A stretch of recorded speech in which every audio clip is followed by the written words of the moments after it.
kemudian setelah recording nanti jangan sampai lama ya, selesai kuliah kira-kira ya 1 jam atau berapa jam gitu, kita tunggu linknya di share ya. Sementara bisa di grup aja nggak apa-apa misalnya ya. Jadi ada dua, satu kelompok ya, satu khusus link terkait presentasinya, satu untuk tanya jawab ya.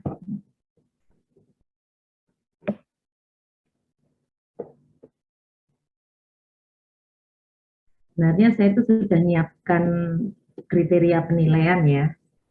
Jadi kriteria penilaian untuk presentasi itu yang saya nilai pertama adalah konten yang disampaikan ya. Kemudian konten itu terkait substansi ya, penggunaan informasi, definisi persoalannya jelas, tujuannya jelas dan relevan gitu ya. Kemudian ada research questionnya juga jelas ya. Kemudian logically terkoneksi secara logis ya antara satu slide dengan slide selanjutnya. Kemudian argumentasinya ya untuk memilih teori, metode dan pendekatannya itu tepat ya, jelas. Setelah itu komunikasi ya, cara menyampaikan ya. Jadi sampaikan gagasannya dengan baik, kemudian introduction dan conclusion itu harus clear ya. Jadi apa yang ada di introduction dengan conclusion, kesimpulan itu apa namanya, related ya, saling apa namanya. Jadi apa yang ada di introduction ya, yang menjadi dasar atau landasan pemilihan topik permasalahan gitu ya, itu di kesimpulan harus nyambung gitu ya. Terlepas itu nanti tercapai atau tidak targetnya, tapi nyambung. Dan berbicaranya dengan kalimat yang jelas ya. Kemudian cara menyampaikannya juga lancar, dan time management ya. Kemarin kita sudah janji berapa time managementnya? Maksimal 10 atau 15? Ya. Ya ini kita lihat dulu lah. Ya. Kalau sepertinya saya menyampaikan 10 ya. Kemudian support medianya ya, seperti apa ya, atraktif apa tidak gitu. Setelah itu nanti self evaluation, nanti saya share self evaluation itu ya. Evaluasi terhadap apa yang disampaikan. Nah, ini perlu direcord, setelah direcord kemudian memberikan apa? Evaluasi gitu ya. Ya, evaluasi mungkin sifatnya personal, jadi individual ya.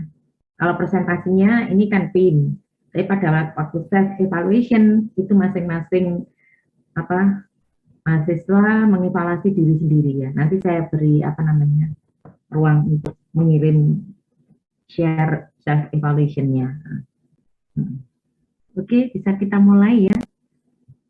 Mungkin pula saya berikan ke salah satu tim di kelompok 5 ya. Monggo sebagai moderator.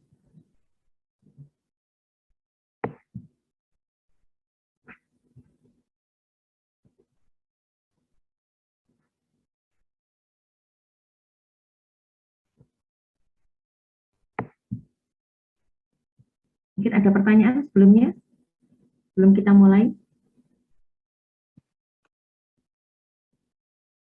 Mbak Umi, ada pertanyaan? Enggak, kalau enggak bisa dimulai ya. Ini sudah 3-4. Ya, silakan.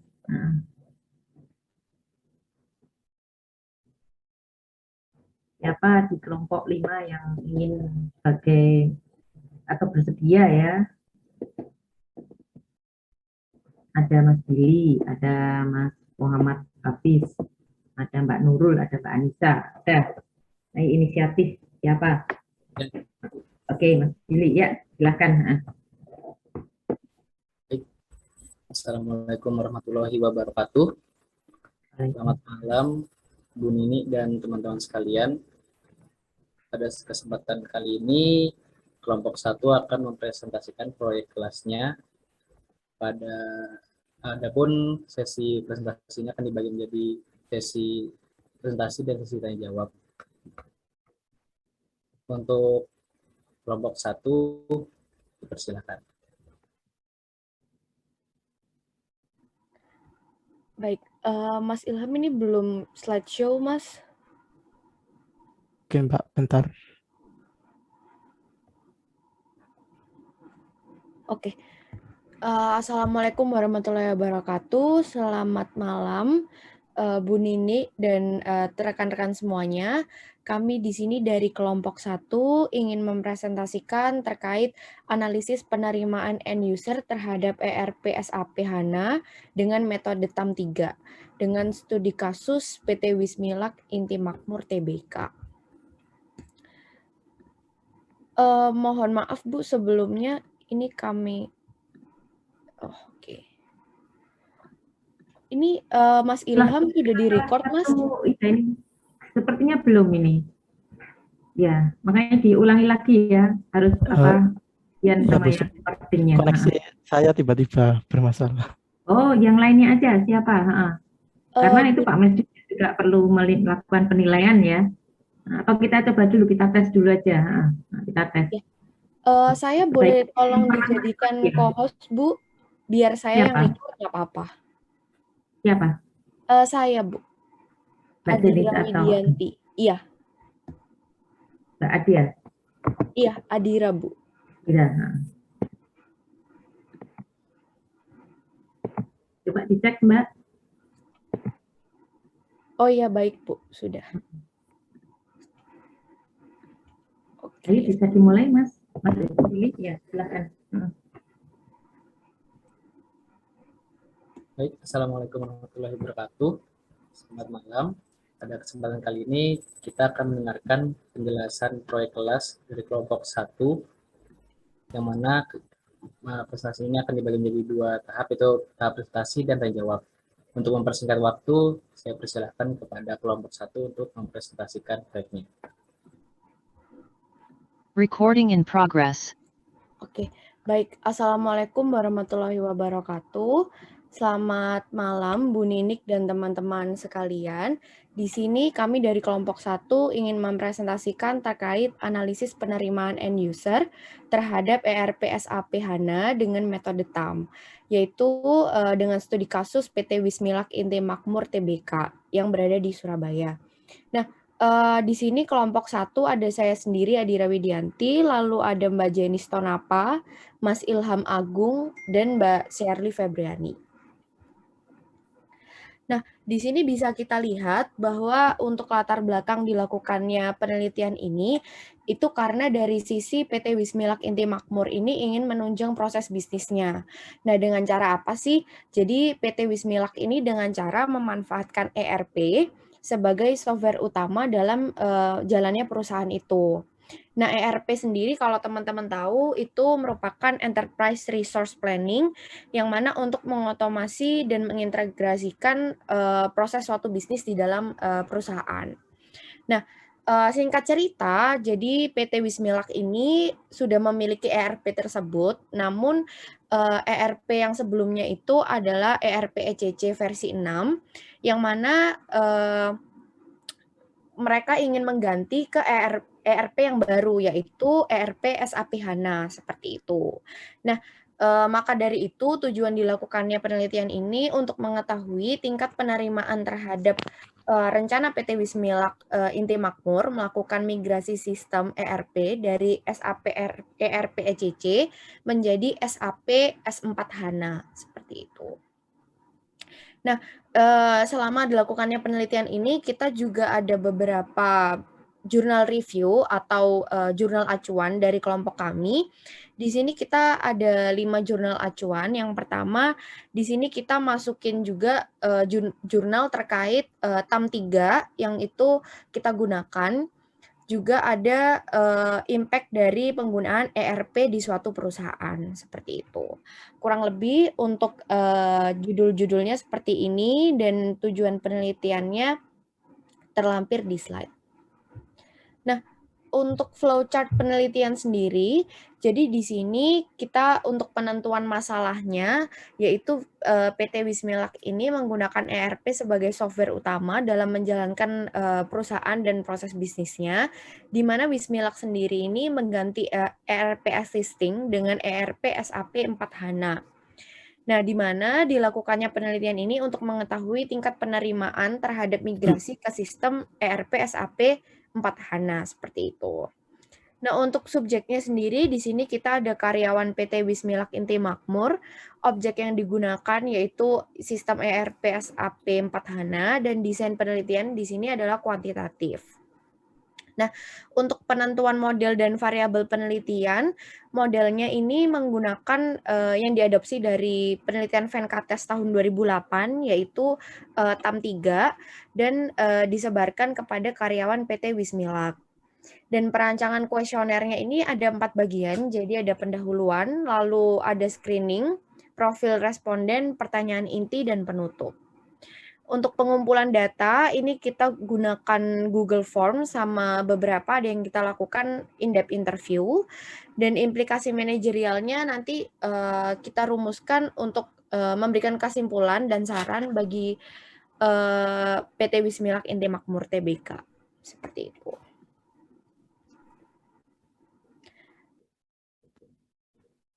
Oke, selanjutnya saya akan menjelaskan tentang model penelitian. Kami menggunakan TAM, Teknologi Accepted Model, untuk keperluan penelitian, di mana TAM ini merupakan sebuah model penelitian yang dapat digunakan untuk memprediksi adopsi teknologi informasi, di mana model ini dapat digunakan untuk menganalisa faktor-faktor yang mempengaruhi diterimanya sebuah sistem informasi, di mana dalam penelitian kita adalah dari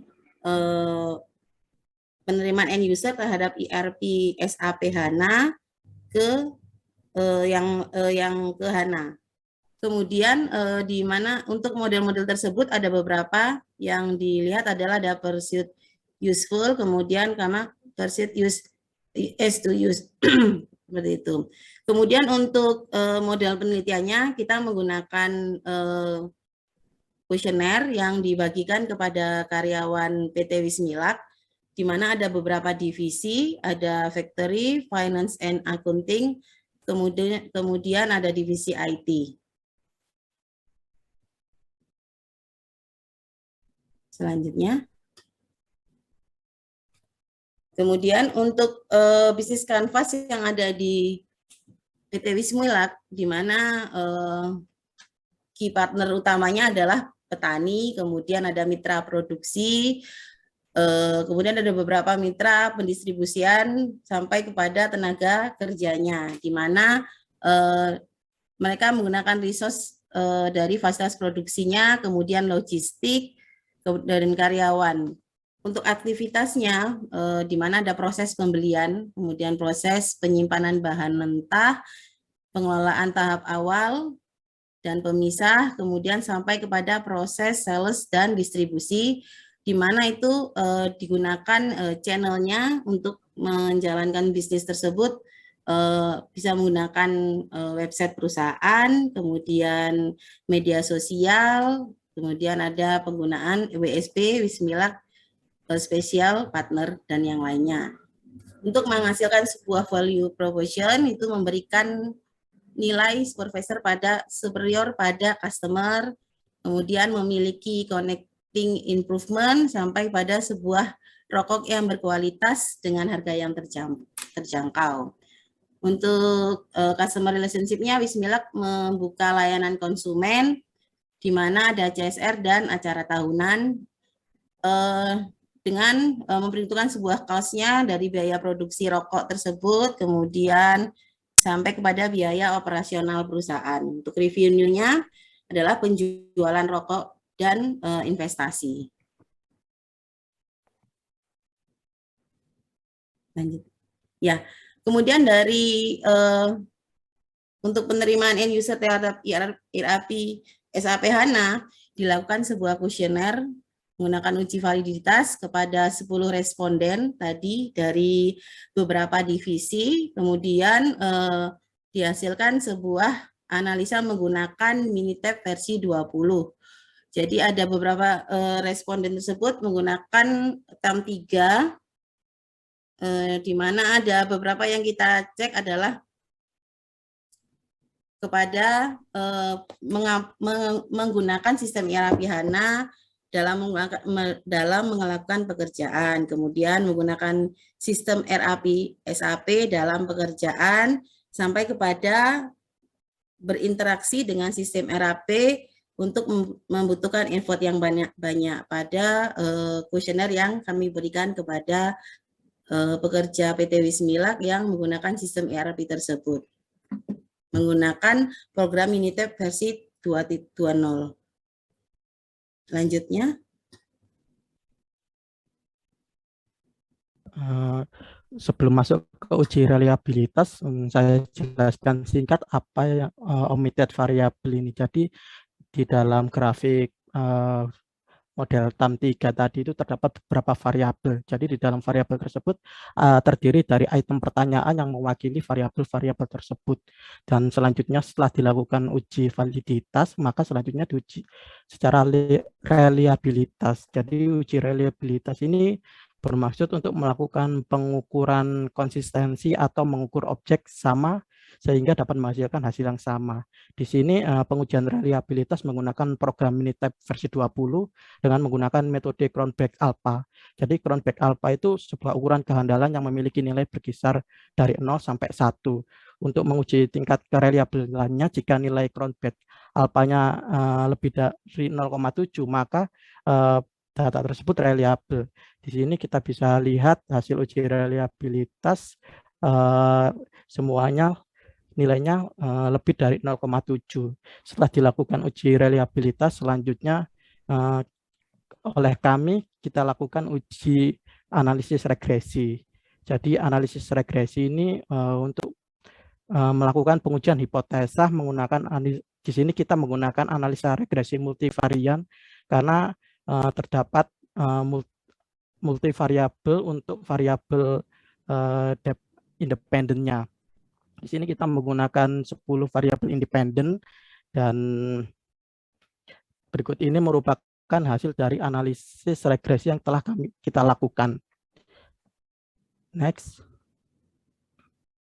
Dari analisis regresi tadi kita berhasil menginterpretasi hasil terhadap pembentuk perception of use. Jadi perception of use ini persepsi manusia bahwa sebuah sistem informasi yang dilihat mudah digunakan.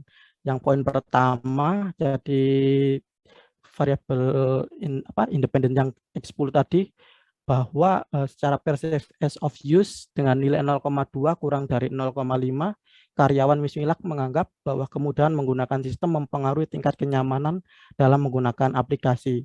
Yang selanjutnya secara objektif usability tidak berpengaruh terhadap perception of use, karyawan Wismilak menganggap bahwa kemudahan penggunaan sebuah sistem tidak mempengaruhi usaha sebuah sistem dalam menyelesaikan sebuah tugas tertentu.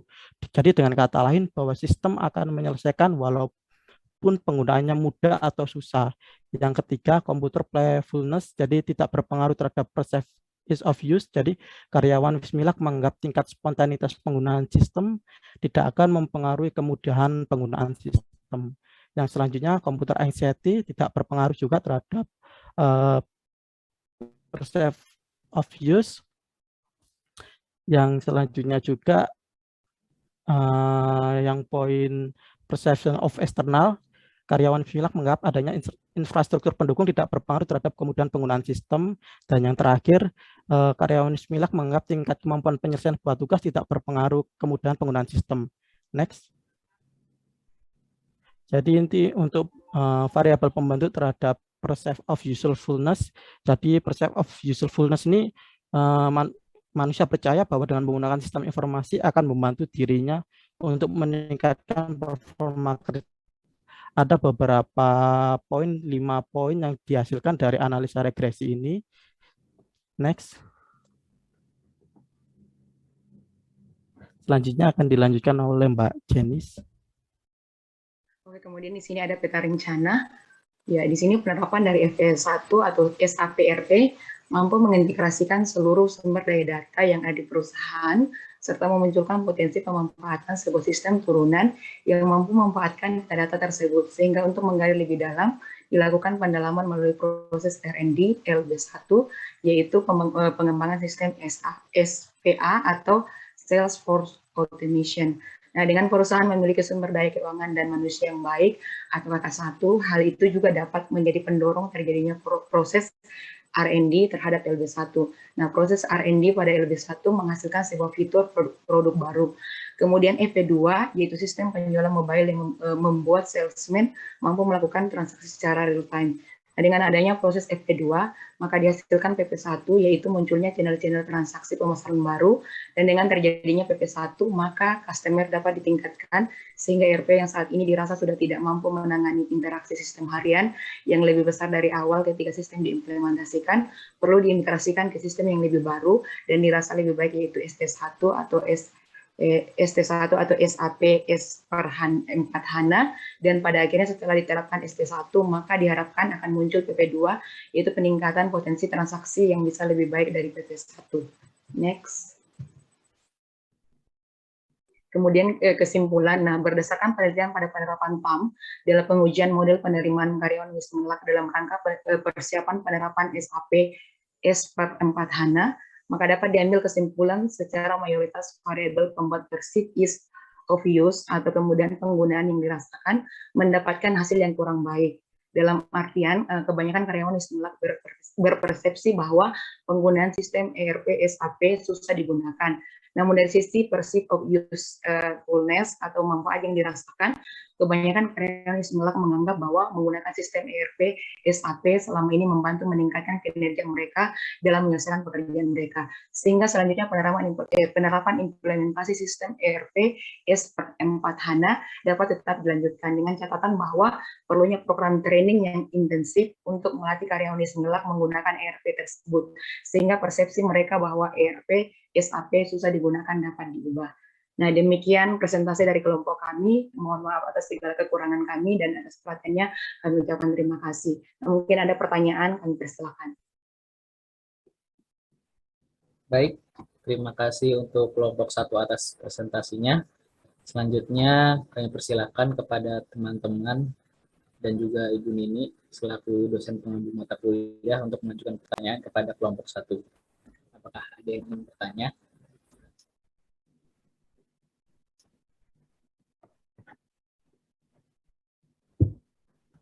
Ya, silakan. Siapa yang bertanya? Ya. Siswa dulu. Nggak 1 atau 2 aja ya.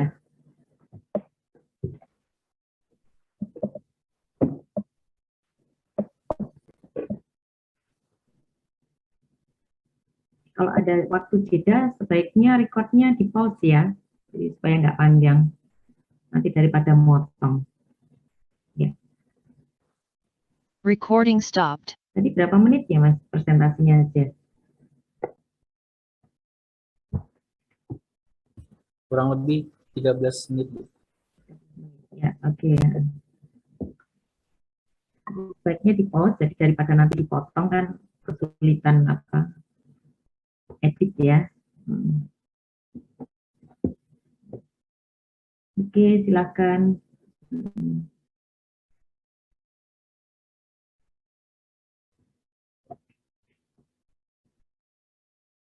Gimana ini temannya?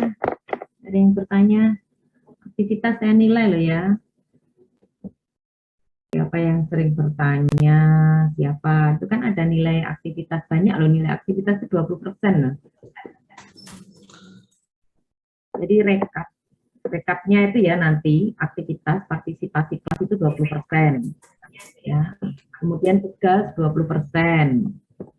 Kemudian ujian akhir semester presentasi ini 20%, tapi kan 2 dosen ya 40%. Jadi Pak Mesdin, saya mengharap Pak Mesdin juga bisa memberikan penilaian ya 20%. Kalau Pak Mesdin misalnya kondisinya tidak memungkinkan, berarti saya sendiri 40%. 40% tambah 20% tambah 20%. Kan dengan Pak Mesdin kan sudah UTS ya kemarin. Iya, Bu. Ya, itu 20%. Nah, aktivitas 20%, tugas dari saya 20%, kemudian tugas-tugas yang presentasi kemarin itulah itu masuk penilaian ya. Dan UAS sendiri 40% totalnya. 40 tambah 20 tambah 20 tambah 20 lagi. Ayo, ini tinggi loh nilainya, 40% sendiri lah.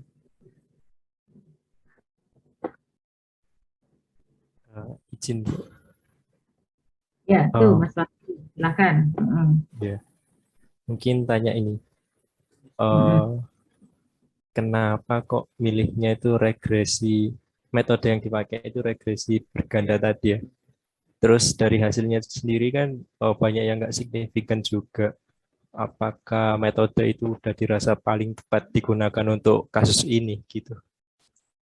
Itu aja sih Bu mungkin. Terima kasih. Ya, silakan. Ayo dijawab kelompoknya. Recording in Tangga. progress. Ya, izin menjawab Bu. Ya, siap. Mas Ilham. Pertanyaan kenapa kita menggunakan regresi multivariat itu karena berdasarkan literasi yang kami baca ya, ini kalau jujur ini juga kita melihat dipandu juga dari literasi yang kita dapat itu karena di sini itu terdiri dari beberapa variabel independen. Yang saya baca itu ternyata yang cocok itu kita menggunakan regresi multivariat. Kan kalau kita bisa lihat di sini variabel bebasnya itu ada 10 dan variabel terikatnya itu ada 1. Bisa ditampilkan? Coba. Ya. Menarik sekali ya, karena kenapa kok relevansinya hasilnya itu tidak digambarkan secara visual gitu. Nah ini ya dari variabel dari metodologi metode model penelitian itulah. Ada interaksi kan. Ya, halaman berapa ini? Halaman 5. Ya, ini ya Mas ya. Mas Ilham. Yang ditanya tadi sih Bu, yang hasil regresi itu mungkin. Ya, enggak, ini kan asalnya dari sini ya. Oh ya, hasilnya dari ini. Ini tadi yang kurang penjelasannya. Ya. Jadi kenapa tadi kita pakai regresi multivariat yang saya sebutkan tadi itu berdasarkan literasi yang kami baca bahwa jika sebuah data memiliki variabel independen bebas yang lebih dari 1 bisa menggunakan regresi multivariat dan tidak terlalu signifikan karena memang jujur ini ada beberapa data yang secara normalisasi tidak valid. Kalau saya baca dari literasi juga bahwa data yang tidak valid itu sebenarnya sebaiknya dihilangkan atau kita ganti dengan pertanyaan lainnya. Namun karena keterbatasan waktu kita tidak bisa mengulangi kuesioner lagi sehingga kita terpaksa memasukkan data yang sudah ada dan selanjutnya sehingga hasil-hasil ke belakang ini menghasilkan data yang tidak terlalu signifikan gitu. Dan juga kenapa kami tidak menghilangkan data yang tidak signifikan karena pertanyaan-pertanyaan yang ada di kuesioner ini itu kan kalau kita baca dari literasi yang kita dapat bahwa setiap pertanyaan itu mewakili variabel pembentuk dari model TAM3 ini. Jadi kalau yang kita takutkan, kalau kita mengeliminasi salah satu pertanyaan tidak valid itu, nantinya takutnya malah tidak sesuai dengan metode TAM yang seharusnya. Itu kurang lebih pertanyaan dari saya. Jawaban dari saya. Terima kasih. Ya, saya izin menambahkan juga. Jadi untuk analisis regresi tadi itu kita pakai sesuai jawaban dari Mas Ilham tadi dan juga disupport dengan analisis menggunakan TAM tadi. Nah, TAM tadi itu karena kan mereka itu modelnya untuk menganalisis suatu teknologi yang mana teknologi nanti itu efektif atau enggak untuk digunakan, seperti itu sih.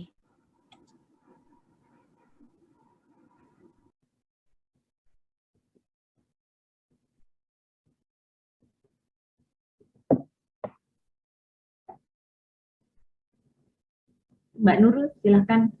Ya. Iya Bu, izin, saya Nurul Idzi mau bertanya perihal kalau setelah dilakukannya penelitian dan pengujian segala macam ini, apakah ada perubahan ya untuk bisnis model kanvasnya dari sebelum dilakukan penelitian dan setelah dilakukan penelitian ini? Mungkin itu aja Bu. Ya, tapi penjelasannya BMC juga nggak bisa langsung dari yang terakhir ya tadi. Dari Iya. partner tadi penjelasannya. Makanya kenapa saya minta ini nanti ada revisi ya, baik itu revisi presentasi maupun revisi dari dokumennya. Ya, mungkin kalau data nggak apa-apa lah, memang ada itu hasil yang diperoleh ya apa adanya seperti itu ya. Tapi penjelasannya itu yang penting ya. Tadi kan menjelaskan langsung dari partner, padahal seharusnya kan customer segmentnya dulu ya. Ayo silakan dijawab. Dengan adanya penggunaan teknologi baru ini, apakah merubah model bisnis kanvasnya gitu ya Mbak ya? Iya, Bu. Pasti berubah ya? Ya, mungkin saya bisa ini Bu memberikan jawaban ya. Untuk di bisnis kanvasnya tersebut, ini kan perubahan dari penggunaan ERP yang lama, Bu. Jadi mereka menggunakan teknologi yang baru karena ERP yang yang sebelumnya itu sudah discontinue, Bu. Jadi mereka hanya lebih kepada upgrade teknologi SAP-nya. Gitu. Mungkin Mas Ilham yang bisa menambahkan lagi. Ya Bu, saya izin menambahkan untuk apakah merubah BMC ini setelah dilakukan penelitian. Mungkin kalau yang saya pahami itu bukan ketika penelitiannya, ketika terjadinya migrasi ERP tersebut, dia merubah BMC ini, nanti terdapat biaya produksi secara cost struktur nanti pasti akan berubah karena secara lisensi. Kalau dari SAP yang For HANA ini pembayarannya itu, kalau yang saya dapat informasi dari pihak kantor itu berbeda. Jadi kalau yang SAP S/4HANA ini secara lisensi itu per penarikan data itu dikenai lisensi. Jadi secara cost structure itu ada perubahan. Terus untuk secara yang lain-lainnya itu sepertinya tidak terlalu berubah dikarenakan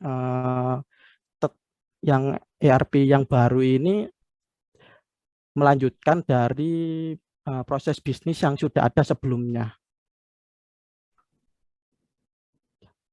Ya, saya mungkin hanya mengomentari aja ya Mas. Dengan adanya penggunaan teknologi baru, walaupun sudah dari discontinuous yang lama, tapi itu bisa nggak memberikan value proposition yang baru gitu loh, yang ada tambahan mungkin. Iya, lebih Bu. cepat layanan, lebih. Ya, kalau itu ya pasti lebih cepat layanan karena ERP yang lama ini untuk saat ini tuh beberapa kali itu sempat down, artinya sistem itu sempat mati sehingga membuat transaksi dalam beberapa jam itu tidak bisa dilakukan. Tahun ini sudah terjadi sekali, jadi dengan diterapkannya ERP yang baru ini, kejadian itu tuh diharapkan tidak terulang kembali, sehingga proses transaksi jual belinya tetap bisa dilakukan dan lancar. Ya, berarti ini langsung aja dari saya ya. Nanti pertanyaannya saya kira sudah cukup. Dari Mas Wahyu tadi terkait dengan regresi, itu mungkin saran saya itu sinkronisasi antara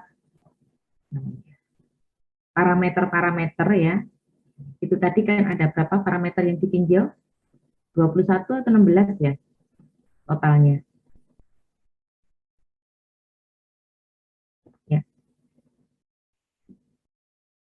Kalau parameternya itu ada 10 yang parameter independen tadi itu. Ya, independennya 10. Iya, 10.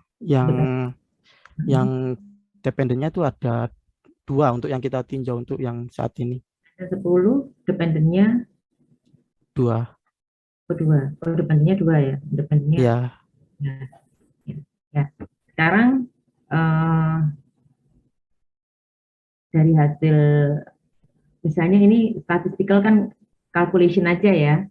Ya. Kemudian ada data yang aneh itu bagaimana dijelaskan gitu ya. Dijelaskan alasannya. Jadi istilahnya saya sistematisasi ya, sistematisasi kesimpulan ya. Untuk memberikan saran itu kan harus ada sistematisasinya ya. Kemudian itu dituangkan dalam apa yang paling mudah untuk implikasi terhadap manajerial itu tadi ya. Kemudian metodologinya itu kalau dari saya, metodologinya coba dilihat metodologinya. Diuraikan lebih detail ya, walaupun sederhana, atau apa tematis gitu langkahnya. Coba lihat. Ya, coba kalau di metodologi sendiri apa yang seharusnya ditampilkan di situ? Mungkin ini buat semua ya. Di dalam metodologi itu apa saja? Satu, ada pendahuluan, ya kan? Berarti latar belakang, penentuan masalah dan lain sebagainya gitu ya. Kemudian di pendahuluan itu coba dilihat ya. Pendahuluan itu saya mau koreksi terkait dengan jangan menggunakan kata yang masih tidak jelas gitu ya, seperti dalam sebuah migrasi sistem pastinya. Nah, dari kata-kata itu yang coba dihilangkan ya nanti ya. Kemudian satu paragraf itu harus memuat satu pokok pikiran, ya pesan saya. Jadi jangan satu paragraf satu kalimat, nggak efektif itu ya penyusunannya. Jadi satu paragraf itu satu pokok pikiran. Nah, pokok pikirannya apa? Nah, nanti coba dipahami lagi ya. Nah, kemudian pertanyaan penelitian dengan rumusan itu, ini saya tanya ya, formatnya ini dapat dari mana? Mohon maaf Bu, untuk format PPT atau bagaimana Kak Bu? Word-nya, project, laporan projectnya yang dalam bentuk Word. Bukan Itu untuk laporan projectnya dulu kurang lebih seperti skripsi saya sih Bu, untuk sistematika penulisannya. Oke, waktu S1 ya? Iya, benar Bu. Oke, ya berarti saya pikir menggunakan yang format yang dari MMT ya, dari SIMT. Ya, gunakan itu ya nanti ya. Baik. Jadi antara rumusan dengan pertanyaan penelitian itu jadi satu ya, nggak apa-apa lah. Ya. Dari mana Mbak Arditya? Dari mana backgroundnya? Saya dari manajemen bisnis ITS Bu. Oh, manajemen bisnis. Oh, begitu ya. Oke. Iya. Ya.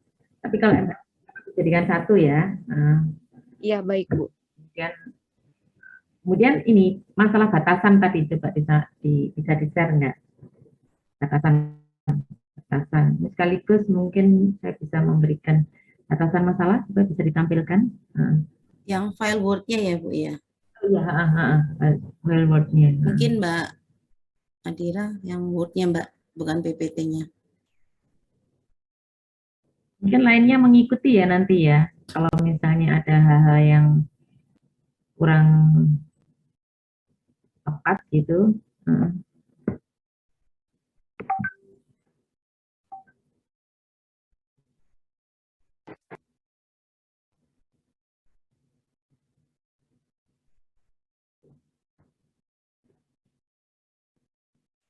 Ya agak diperbesar halaman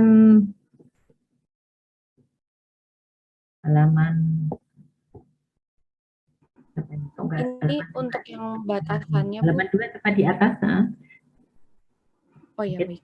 Halaman 2 ya. Ya. Halaman 2 bukan.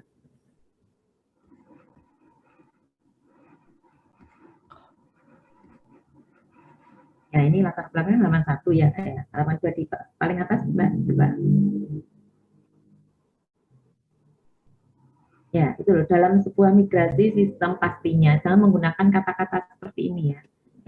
Yang nggak jelas ya. Ya, oke. Terus yang itu kan satu kata hanya ada di dalam satu paragraf ya. Hanya pokok pikirannya apa di situ.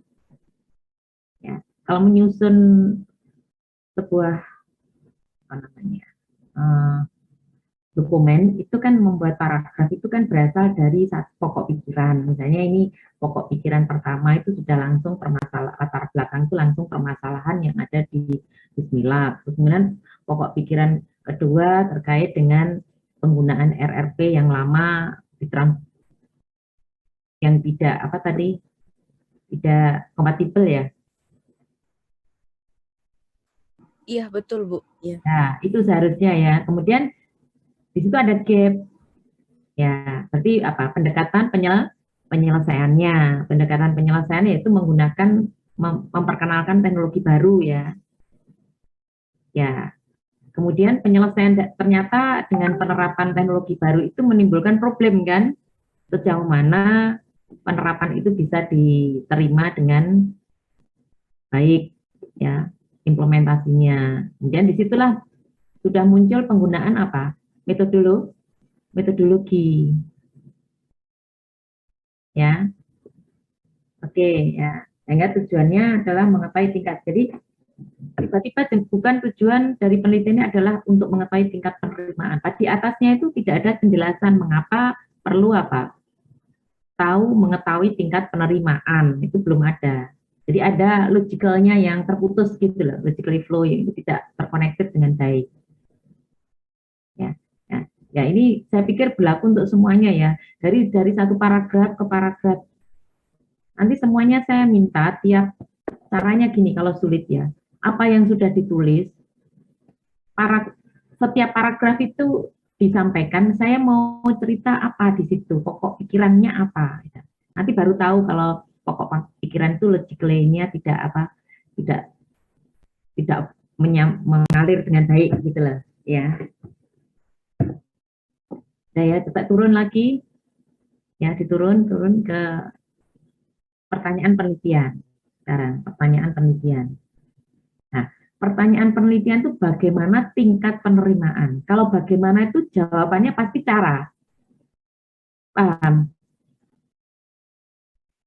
Jadi kalau bagaimana, itu kan ada di board aja yang bagaimana dikasih highlight. Bagaimana, itu berarti jawabannya nanti diberi warna aja, jangan sama di board ya, beri warna lain aja. Ya. Kalau bagaimana, berarti jawabannya harus cara. Nah, di sini padahal tujuan penelitian itu adalah apa? Untuk mengetahui. Coba dibaca, tujuan penelitian adalah untuk mengetahui. Ya, jadi nggak sinkron kan? Pertanyaannya bagaimana, kemudian jawabannya untuk mengetahui. Ya, ya coba ini memang nggak mudah ya, karena perlu pengalaman lah.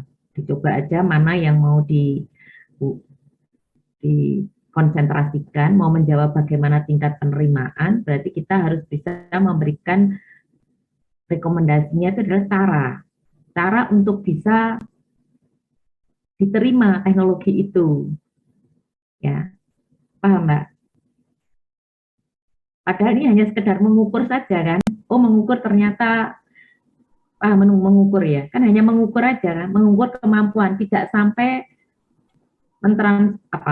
menindaklanjuti untuk sampai teknologi baru itu bisa diterima.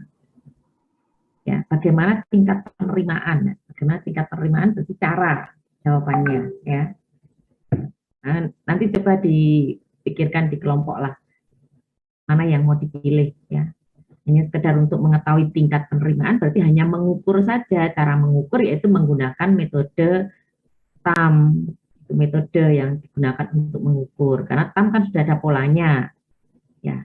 Nah, TAM itu perlu, ini tadi saya baru browsing ya, yang ini tahun 2022 terbaru, itu sudah diekstensi. Jadi diperluas ya metodologi itu. Dipakai untuk mengukur penerapan electrical vehicle, ya, jauh mana penerimaan publik terhadap kendaraan listrik gitu ya, itu menggunakan model TAM tapi yang sudah diekstensi. Nah, sekarang ini baru cara, ya, bagaimana cara itu tadi bisa, jadi menggunakan time yang diekstensi metodenya, ya. Kalau hanya sekedar mengukur ya. Dari metode yang sudah ada kita terapkan untuk menghitung. Oke, ya, nanti silahkan didiskusikan dengan teman-temannya. Ya. Kemudian batasan, Mas. Ini mungkin saya agak lama ya,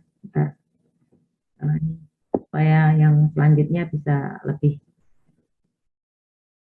mengoreksi diri sendiri ya, bisa mengoreksi. Nah, batasan ini objek adalah migrasi, betul ya. Kemudian wilayah. Nah, Ini wilayah yang diteliti adalah dilakukan di Surabaya. Wilayah kok titik-titiknya enggak ada gitu loh. Wilayah Surabaya atau wilayah mana? Nah, misalnya PT Bismillah itu ada berapa wilayah gitu ya. Nah, itu baru. Wilayah yang diteliti adalah, coba pertanyaan kalimatnya itu Mbak, wilayah yang diteliti pada penelitian ini hanya dilakukan di Surabaya. Itu maksudnya Bismillah yang di Surabaya atau gimana?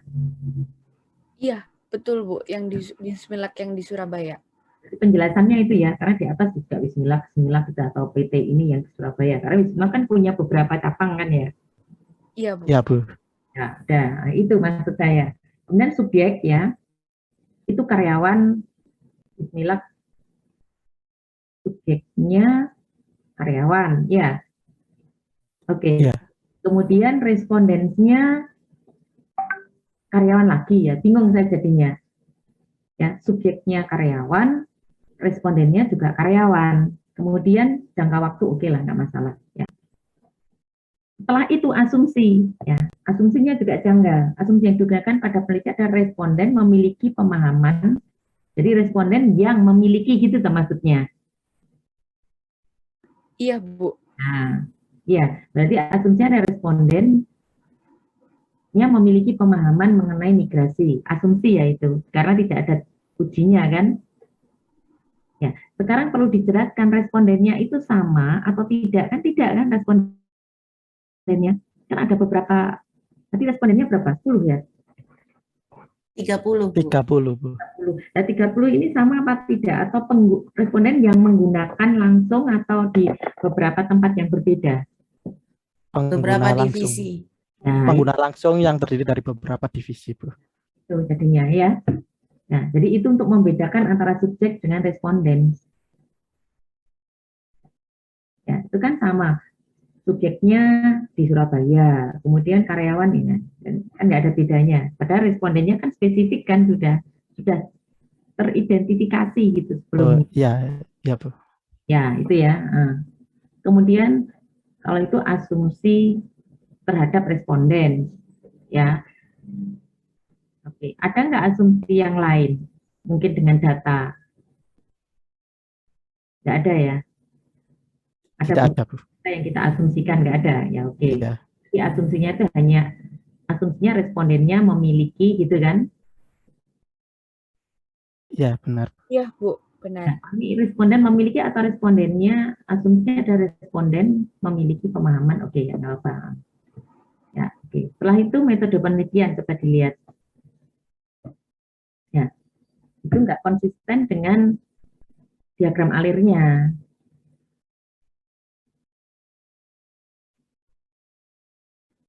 Oh, saya masih di halaman 3 ya. Nggak apa-apa, sudah. Ya, coba flowchart penelitian itu ya, itu isinya lokasi dan waktu penelitian ya, kemudian desain penelitian. Nah, itu kan nggak ada. Kemudian jenis dan sumber data, teknik pengumpulan, rancangan kuesioner, serta teknik pengolahan data. Ya, kemudian analisisnya, deskriptif, uji lah, itu kan nggak ada di situ. Jadi dari pengumpulan data langsung apa? Diuji itu. Iya, seharusnya kan Ya, benar. ujinya gimana. Nah, ya, itu ada analisis deskriptifnya ada di mana itu. Kemudian uji validitas dan uji reliabilitas. Ya, dipakai nggak akhirnya? Validitas dan reliabilitasnya ada Bu. Nah, ya itu. Jadi di flowchart-nya harus disampaikan ya. Dan analisis TAM. Analisis TAM kebutuhannya apa di situ. Ya. Tadi ada BMC ya. Itu kan melengkapi ya bahwa penggunaan teknologi ini merubah BMC atau tidak. Tentunya ada implikasinya ya di situ. Oke. Jadi kesimpulannya coba dilihat ya. Jadi kesimpulan itu seharusnya ini sesuai dengan tujuan penelitian yang dapat diberikan kepada terkait dengan yang ditemukan dalam penelitian ini ya. Ya, kesimpulannya itu apa namanya? Berbeda dengan yang ditulis di PPT ya. PPT tadi. Oh enggak. Sama, Bu. Sama, Bu. Ya. Jadi akhirnya rekomendasinya gimana? Ini rekomendasi ya. Nah, ini kan ada Iya, Bu. dapatkan ya. Tadi kesimpulan terakhir akhirnya susah digunakan ya dan dapat diubah. Lah, ini dari mana bisa menyimpulkan ini gitu lah. Ini dari bisa di-scroll ke atas, Mbak. Oke. Nah, yang dapat diubah apanya ini? Yang atas lagi, Mbak. Terus. Nah, ini kesimpulannya tadi didapatkan dari analisa regresi nih, Bu. Dari beberapa poin yang kita hasilkan itu kita kayak ambil kesimpulan gitu, Bu. Ini loh. Identifikasi susahnya dan susah digunakan dapat diubah lah. Dapat diubah, kata-kata dapat diubah ini loh. Kesimpulan dapat diubah, mana yang diubah, bagaimana cara merubahnya, mengapa kok itu perlu diubah. Oh iya, Bu. Kan ada discussion kan? Ya benar, Bu. Jadi kalau ada angka statistik jangan itu langsung disimpulkan ya. Jadi yang tadi disampaikan bahwa kalau ada data yang menyimpang, yang tidak mendukung walaupun 1-2 itu memang tidak perlu harus 2 kali kita lakukan questionnaire, nanti ada pressure mereka berubah ya kan ya. Jadi biar aja yang penting kita bisa memberikan discussion-nya. Oke, ya saya kira itu diperbaiki ya Mas ya. Sambil latihan menulis ya. Nah, kemudian referensi, coba referensi. Itu kok ada yang betul itu journal review ya, atau tabel penelitian terdahulu. Saya salah ya, tabel penelitian terdahulu itu halaman 15 coba. Halaman 15. Karena banyak sekali yang menggunakan format seperti ini ya. Ada beberapa. Nah, kenapa saya perlu halaman 15. Nah, jadi 2.5 itu jangan menggunakan tabel penelitian terdahulu ya. Mungkin di manajemen bisnis menggunakan kata ini, enggak kan? Iya, Bu. Dulu saya di S1 seperti ini. Iya. Ya, jangan ya. Jadi tabel itu tidak bisa menjadi subtopik ya. Subbab lah. Ini kan subbab ya. Ya, di dalamnya subbab ini silahkan lihat tabel sekian gitu ya caranya nulis. Nah, jadi ada tabel, ada gambar, itu di kalimat tidak ada yang disebutkan. Ya, itu kan misalnya ada tabel, tidak ditulis tabel ya. Terus kemudian di kata-kata ini misalnya lihat tabel berapa? Tabel misalnya tabel 21 atau tabel berapa? Ini di bab 2 kan. Ya, itu sama ya semuanya. Tiap gambar juga nggak ada. Misalnya gambar 2 struktur perusahaan. Di kalimatnya nggak ada gambar. Iya, gambar 3 juga nggak ada. Nggak disebutkan di kalimat itu. Nggak ada. Ya. Paham ya semuanya ya? Iya, Bu. Iya, Bu. Iya, Bu. Setahu saya kajian penelitian terdahulu begitu, Bu. Iya, kajian penelitian atau itu kalau kajian atau misalnya penelitian terdahulu. Penelitian terdahulu. Nah, tanpa menambah tabelnya. Dan itu dapat dilihat pada tabel sekian gitu ya. Karena itu subbab. Ya. Lalu tadi gambar-gambar, kemudian ini format dari waktu undergraduate ya Mbak ya? Iya Bu, cuman nggak 100% sama karena ada beberapa poin yang berbeda juga sih Bu. Sekarang coba ini kaitkan nanti dengan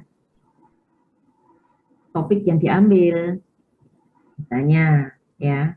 Nah ini kan seharusnya nanti ada diskusi antara hasil yang dikerjakan dengan jurnal hasil penelitian terdahulu. Itu ada discussion. Misalnya kalau menurut yang dilakukan Ervan Test itu ya, itu dia seperti ini. Kemudian metodenya Ervan Test kita pakai kan, dia memberikan tingkat penerimaan diterapkan dengan ini. Ternyata apa? Menyerupai atau jauh berbeda gitu kan. Ya, jadi kesimpulannya pengambilan keputusan manajer pada implementasi TI ini ya dalam organisasi dengan menggunakan tabel. Itu masa kesimpulan. Tingkat penerimaannya seperti apa? Kan tingkat toh. Ya Mbak. Itu loh model. Ya benar. Logik kan model. Ya, berarti model tingkat penerimaan ini seperti apa yang diterapkan oleh Venkates, sehingga kriteria-kriteria yang dipakai Venkates itu kan diadopsi semua kan? Iya Bu, benar. Nah, berarti dibandingkan di situ. Kalau itu diterapkan untuk apa namanya agenda penelitian ya itu ya. Ada apa? Intervensi apa itu? Masa on intervention? Judulnya lengkap atau enggak itu? Saya kira judulnya enggak lengkap ya, masih. Judulnya apa itu? Nah, di daftar pusaka nggak disebutkan. Ya. Jadi latihan menggunakan Mendeley bisa nggak? Ya, dicoba ya. Itu karena di YouTube kan banyak ya, di YouTube ya. Jadi di YouTube itu banyak sekali. Kita bisa mempelajari mandiri lah pakai tutorialnya gitu ya. Coba daftar pustaka ini cari. Ini saya cari nggak ada itu coba daftar pustaka. Daftar pustakanya ada 2, 4. Coba diturunkan. Ya, karena di situ ada 6 ya tadi ya.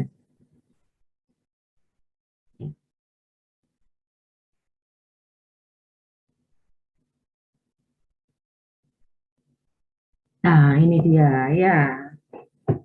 Kemudian daftar pustaka ini apa yang ditampilkan itu seharusnya di statement kan, ada dalam statement. Nah, itu bisa ditelusuri cara penulisannya. Misalnya masih kesulitan ya sambil belajar lah ya. Daftar pustakanya jangan seperti ini ya. Referensinya. Coba tadi itu kan ada di halaman di latar belakang itu sama sekali tidak menyebutkan referensi ya. Jadi referensi ini disebutkan di mana? Coba saya cari ya. Namanya siapa? Namanya Bernhard ya.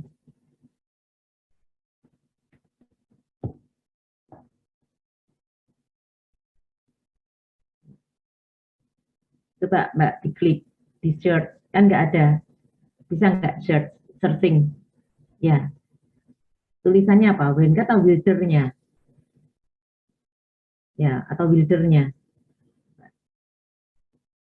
Mbak. Dikali di naskah kan nggak ada. Di tabel penelitian terdahulu. Oke. Ya, ini di referensi. Oke. Nah, jadi membuat apa namanya? Mau di referensi disebutkan. Oh, hanya di referensi semua. Nah, padahal di situ kan ada tam teori, landasan teorinya. Landasan teori dari mana landasan teori? Loh, landasan teorinya nggak menyebutkan referensi ya. Yang Bapak Eko Indrajit itu ada landasan teorinya, Bu. Oh, Davenport ini ya. Davenport Kumar lah. Ini Davenport Kumar ada nggak di daftar pustaka? Nggak ada. Loh, nggak ada, ya kan? Coba nah ini kan ketahuan kalau copy paste ngambil dari mana, ya. Jujur Bu, sebenarnya, iya sebenarnya karena saya mungkin yang ini Bu, jadi hampir semuanya saya lihat tidak ada yang mencantumkan daftar pustaka yang tadi mulai dari yang di landasan teori tadi itu semuanya. Contohnya daftar pustaka juga nggak ada Bu. Jadi kalau misalnya nggak ada, saya cari buku yang baru kayak punyanya siapa itu tadi ada, terus kemudian Pak Eko Indrajit itu juga ada. Tapi kalau yang ikut yang copy paste di luar itu kayak yang Wire, apa Daniel itu nggak ada Bu. Ya. Kalau misalnya uji reliabilitas coba. Itu kalau mengadopsi tulisannya orang jangan ditulis hire-nya, ditulis siapa yang nulis itu gitu loh. Coba uji reliabilitas di halaman 20. Ini contoh aja ya, itu banyak sekali karena ya. Halaman 24 coba halaman 24. Jadi ini berlaku untuk semuanya ya. Saya beri kesempatan, mungkin ini nggak apa-apa, presentasi mudah lah. Tapi ini harus betul dulu ya. Nanti presentasi rekaman sendiri di-share kan bisa ya. Ya, misalnya waktunya nggak, mudah-mudahan waktu masih lah. Ini coba. Itu contohnya apa nih? aduh nggak kelihatan saya, Istianur ya, 2009. Itu kalau menyebutkan men-statement seperti ini, itu seharusnya di referensi ada. Ya. Dan ini cara menulisnya bukan titik, kemudian kurung buka, kemudian titik lagi ya. Menggunakan standar apa? Satunya menggunakan standar ini. Ya, Supriyati juga menggunakan standar yang sama. Ya. Signifikan tabel. Ini mungkin banyak salah tipe-tipenya ya, nanti diperbaiki.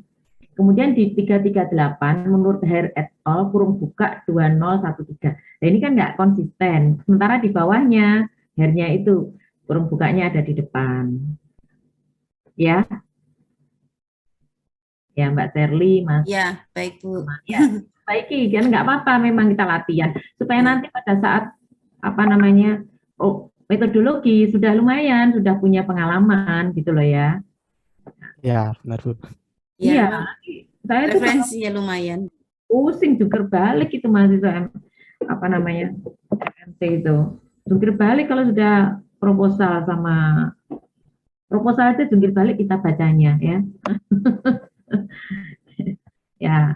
ya usahakan ya memang belum mendapatkan metodologi ya.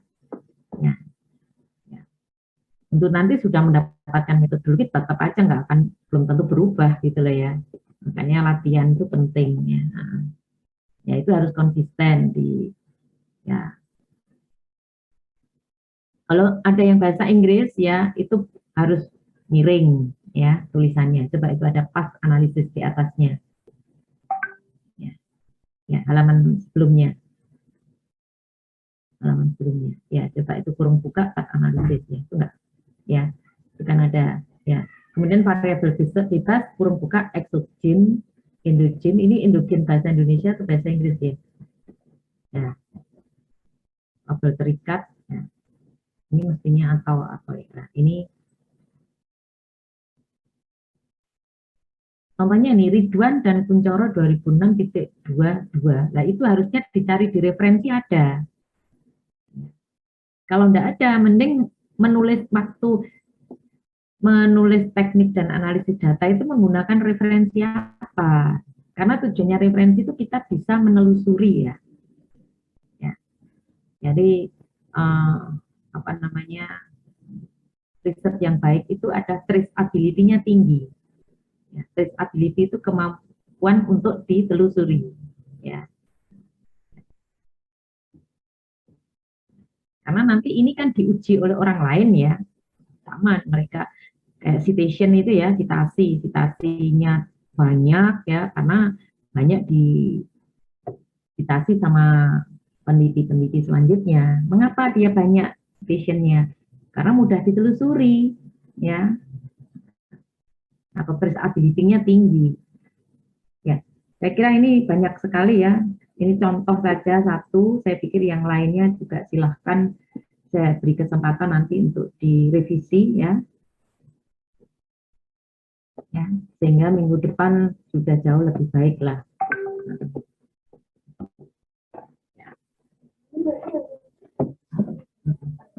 Oke, ada pertanyaan lagi? Mau tanya Bu, untuk revisinya maksimal dikumpulkan kapan ya Bu? Nah, ini besok kan libur ya, libur kan bisa kerja ya, karena udah nggak punya waktu lagi ya. Nah, jadi ini karena mendadak ya, kemarin waktunya tanggal 30, aduh sekarang saya harus apa namanya, jadi saya belum sempat banyak mengoreksi, saya hanya mengoreksi 2 saja, ini sama kelompok 3, tapi ternyata kelompok 3 nggak presentasi ya. Ya, saya kira hampir sama kok semuanya ya. Tiap kali ada tabel itu harus ditulis di atas ya, tabel apa, bukan tabel di bawah. Coba bab 4 hasil dan pembahasan, coba tabulasi data. Nah ini masa tabel ditulis di bawah, responden karyawan Bismillah ya, itu mestinya di atas nulis tabel itu ya. Responden karyawan divisi departemennya jumlah respondennya 4, nah, misalnya. Nah, kemudian di situ harus di statement kita menulis itu tabel, gambar, grafik gitu ya, atau diagram, itu harus di statement di kalimatnya. Ya. Misalnya melihat pada tabel 5 atau tabel 5 menjelaskan hasil dari apa misalnya harus ini divisi atau ini tipe responden ya. Asal responden, kemudian modul SAP yang digunakan kan itu ya. Iya, Bu. Ya, Ya, ya ini benar, Bu. jenis ya divisi asalnya. Jadi responden bukan responden karyawan Bismillah ya, responden yang dipakai untuk apa ini namanya? Riset, jadi ada penjelasannya gitu ya. Ada subjek penelitian dan responden merupakan karyawan PT Bismillah. Dapat data didapatkan dari, nah ini kalimat juga rumit ya. Data didapatkan dari kuesioner yang disebar melalui Google Form dan berikut merupakan jumlah responden yang telah didapat. Nah ini jumlah responden yang didapat, padahal kan enggak kan? Ini yang di sasaran kan ini? Ya benar, Bu. Nah, ya kan? Berarti kalimatnya kan enggak konsisten di situ. Nah, ya, jadi silahkan. Memang ini sulit menulis itu ya. Tabelnya benar, bagus. Tapi begitu menjelaskan dengan kalimat ya kalimatnya jadi aneh gitu loh. Karena koma, subjek penelitian. Sehingga dalam membuat kalimat ini itu bisa mau menjelaskan apa ya. Itu kan kalau satu paragraf satu pokok pikiran terdiri dari sub-sub pokok pikiran. Ya. Kemudian 42 itu kalau bisa hurufnya juga diperhatikan ya, karena memang biasa pernah kerja tim enggak? Coba latihan kerja tim ya. Kerja tim menggunakan TEAM itu loh. Jadi kerja bareng-bareng menggunakan OneDrive. Mas Ilham, Microsoft Team ya maksudnya, Bu? Iya, Microsoft Team ya. Ya, sama, nggak mungkin salah apa namanya ini menggunakan salah milih apa namanya ini. Misalnya pilihan huruf atau misalkan bareng-bareng gitu ya. Jadi enak nanti. Nah. Yang lainnya saya kira juga begitu ya. Ayo, ini masih ada waktu, mungkin coba presentasi yang selanjutnya ya. Yuk, silakan. Nanti kalau misalnya ada yang tanya bisa di grup atau apa ya ini ya. Recording ya, stopped. satu lagi yang perlu diperbaiki adalah gunakan BMC sebelum sama setelah ya. Analisisnya ada kan di situ. Atau implikasi dari penggunaan teknologi ini terhadap model bisnisnya. Oke, silakan yang selanjutnya ya. Terima kasih Mas Billy tadi. Ya, yang selanjutnya silakan siapa? Terima kasih Bu Nini untuk reviewnya. Bu, izin untuk Mas Hafiz dijadikan co-host, Bu, untuk merekam kelompok 5.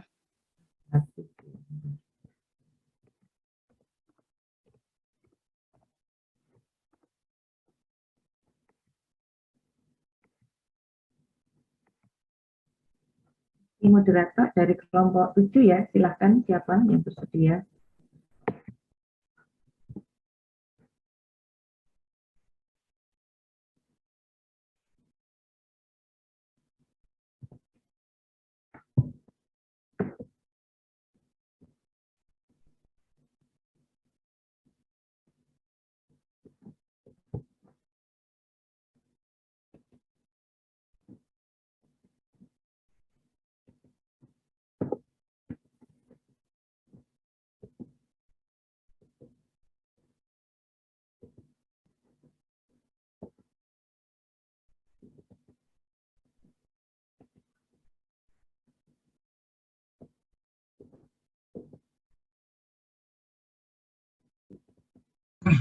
Baik, mohon izin Bu, saya representatif dari kelompok 7, jadi moderator.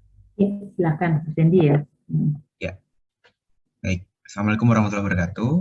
Perkenalkan saya Deni Ramadan dari kelompok 7 akan menjadi moderator, dari kelompok selanjutnya akan presentasi mengenai proyek tugas kelas. Untuk waktu dan tempat dipersilahkan. Recording in progress. Baik, terima kasih atas kesempatannya. Saya akan memulai presentasi dari kelompok 5. Apakah sudah dapat terlihat? Sudah, Mbak. Sudah, Mbak. Baik. Assalamualaikum warahmatullahi wabarakatuh. Perkenalkan, saya Nurul Idzalifi Putri, perwakilan dari kelompok 5 bersama Mas Billy, Mas Hafiz, dan Mbak Nadia atau Mbak Anissa. Kelompok kami akan membahas tentang pengembangan teknologi tekstil pada produk tas wiraya menggunakan metode empathic design dan TRIS. Baik, untuk latar belakang, secara umum tas digunakan oleh masyarakat untuk mendukung aktivitas sehari-hari. Namun, di sini tas juga biasanya dijadikan sebagai fashion untuk menunjang penampilan seseorang. Produk tas wiraya adalah produk tas 2-in-1 yang terdiri dari ransel dan tas kecil atau clutch yang dapat digunakan untuk mobilisasi tinggi, dan tas kecil tersebut dapat dilepas pasang menjadi tas lempang yang bisa dibawa kemana-mana. Permasalahan muncul di saat industri tas memiliki persaingan ketat ditambah dengan tas yang merupakan peringkat kelima sebagai produk dengan penjualan yang tinggi di pasar digital, membuat wiraya harus siap bersaing dan memiliki keunggulan. Dengan peluang inovasi dan teknologi dan kebutuhan user di kualitas bahan, yaitu tekstil sebagai bahan utama tas, wiraya akan melakukan riset teknologi terhadap kebutuhan tekstil untuk menunjang tas wiraya yang sesuai kebutuhan user. Kami melakukan banyak relevansi terhadap judul-judul penelitian mengenai objek tas dan juga metode TRIS dan juga empatik. Dan berikut adalah metode dan alur penelitian yang kami lakukan. Kami melakukan mix metode dengan data kualitatif dari empathic design dan kuasi pengolahan hasil data kualitatif menggunakan metode TRIS. Di sini kami mengkombinasikan data kualitatif, kami menggunakan empathic design dari mulai melakukan deep interview, lalu identifikasi dan visualisasi, dan dilanjutkan dengan metode TRIS, dan diakhiri dengan memberikan kesimpulan dan saran. Selanjutnya dilanjutkan Mas Billy. Baik, terima kasih Mbak Ezi. Selanjutnya untuk pengumpulan data, di sini kami menggunakan dua metode seperti yang sudah dijelaskan sebelumnya, yaitu metode empathic design dan metode TRIS. Metode empathic design sendiri digunakan untuk memahami kebutuhan serta keinginan dari pengguna. Pendekatan ini digunakan untuk mengumpulkan data dengan cara kualitatif untuk mendapatkan informasi dan data dengan lebih spesifik serta lebih akurat.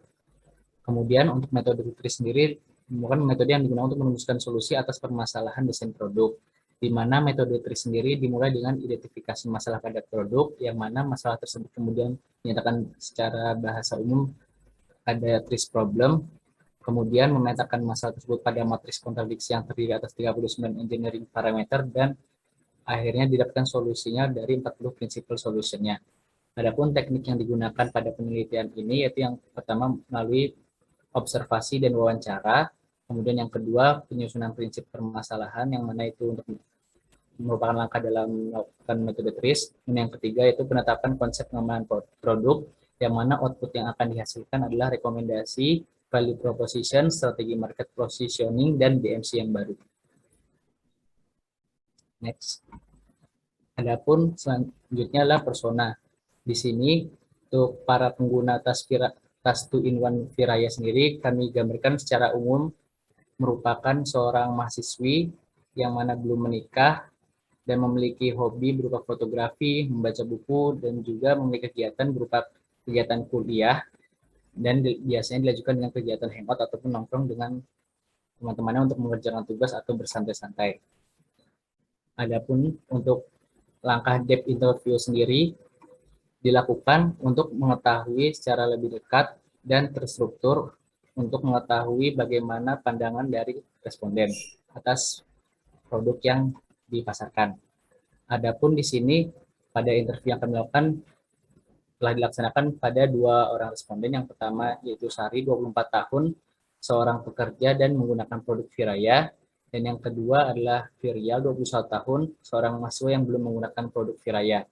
Adapun sebelumnya kami telah mempersiapkan 32 pertanyaan dalam melaksanakan interview. Selanjutnya adalah empathy map. Empathy map sendiri merupakan alat visualisasi yang digunakan untuk mengartikulasikan apa yang diketahui dari responden. Kemudian empathy map sendiri digunakan untuk mengenal target audience untuk menyelaraskan strategi bisnis dan value proposition dari pelanggan. Sebelumnya, Mbak.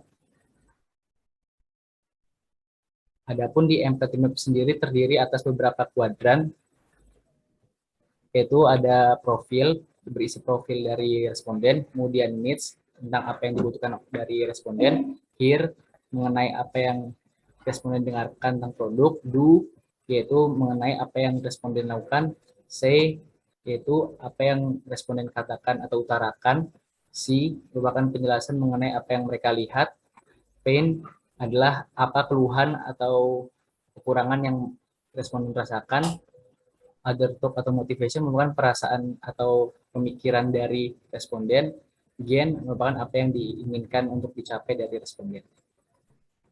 Selanjutnya, VPC atau Value Proposition Canvas. VPC sendiri merupakan tool yang digunakan untuk mengetahui apa kelebihan dan kekurangan dari produk kita.